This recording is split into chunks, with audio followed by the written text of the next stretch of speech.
Glory to God the Father and Son Yeshua Mashiach.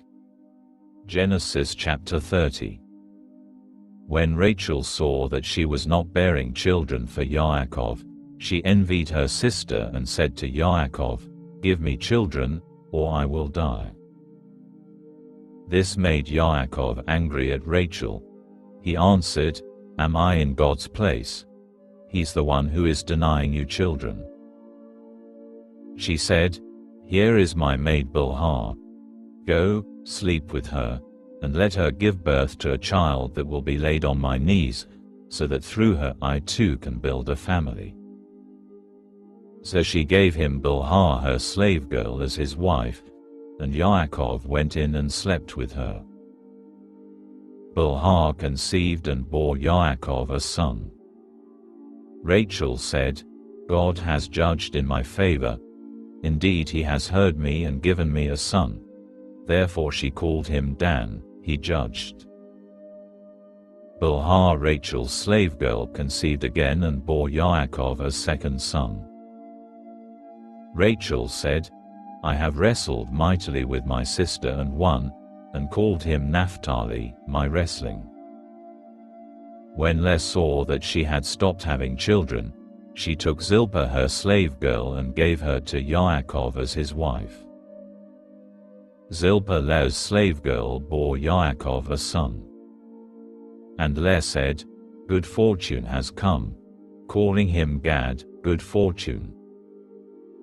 Zilpah, Leah's slave girl, bore Yaakov a second son. And Leah said, "How happy I am!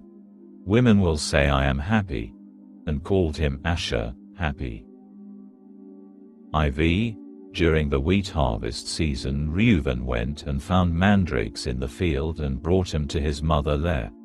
Rachel said to Leah, "Please give me some of your son's mandrakes, so that I can be fertile." She answered, "Isn't it enough that you have taken away my husband? Do you have to take my son's mandrakes too?" Rachel said, "Very well. In exchange for your son's mandrakes, sleep with him tonight." When Yaakov came in from the field in the evening, Leah went out to meet him and said, "You have to come and sleep with me, because I've hired you with my son's mandrakes." So Yaakov slept with her that night. God listened to Leah, and she conceived and bore Yaakov a fifth son. Leah said, "God has given me my hire, because I gave my slave girl to my husband." So she called him Yitz'chak, hire, reward. Leah conceived again and bore a sixth son to Yaakov. Leah said, "God has given me a wonderful gift. Now at last my husband will live with me, since I have borne him 6 sons." And she called him Zevulun, living together. After this, she gave birth to a daughter and named her Dinah, controversy over rights. Then God took note of Rachel, heeded her prayer and made her fertile. She conceived, had a son and said, "God has taken away my disgrace." She called him Yosef, may he add, saying, "May Adonai add to me another son." After Rachel had given birth to Yosef, Yaakov said to Lavan, "Send me on my way, so that I can return to my own place, to my own country. Let me take my wives, for whom I have served you, and my children, and let me go. You know very well how faithfully I have served you." Lavan answered him, "If you regard me favorably, then please listen. I have observed the signs that Adonai has blessed me on account of you. Name your wages," he said, "I will pay them." Yaakov replied, "You know how faithfully I have served you and how your livestock have prospered under my care. The few you had before I came have increased substantially. Adonai has blessed you wherever I went. But now, when will I provide for my own household?"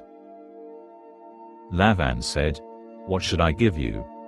"Nothing," answered Yaakov, Just do this one thing for me. Once more I will pasture your flock and take care of it. I will also go through the flock and pick out every speckled, spotted or brown sheep, and every speckled or spotted goat. These and their offspring will be my wages. And I will let my integrity stand as witness against me in the future.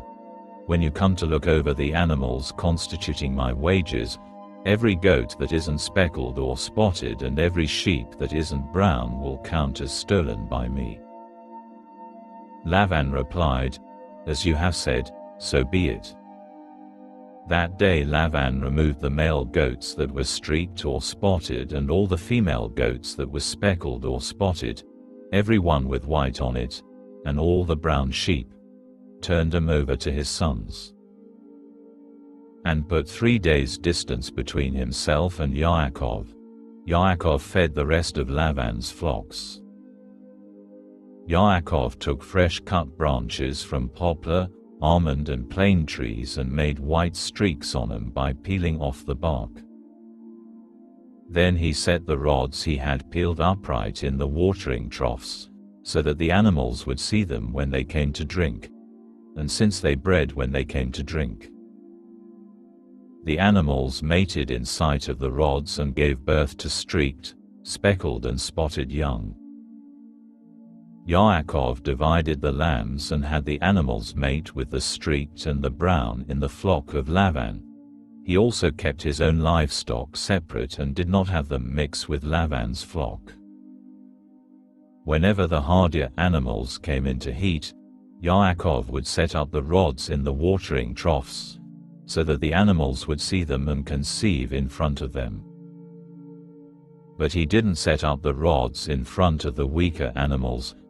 Thus the more feeble were Laban's and the stronger Yaakov's. In this way the man became very rich and had large flocks, along with male and female slaves, camels and donkeys.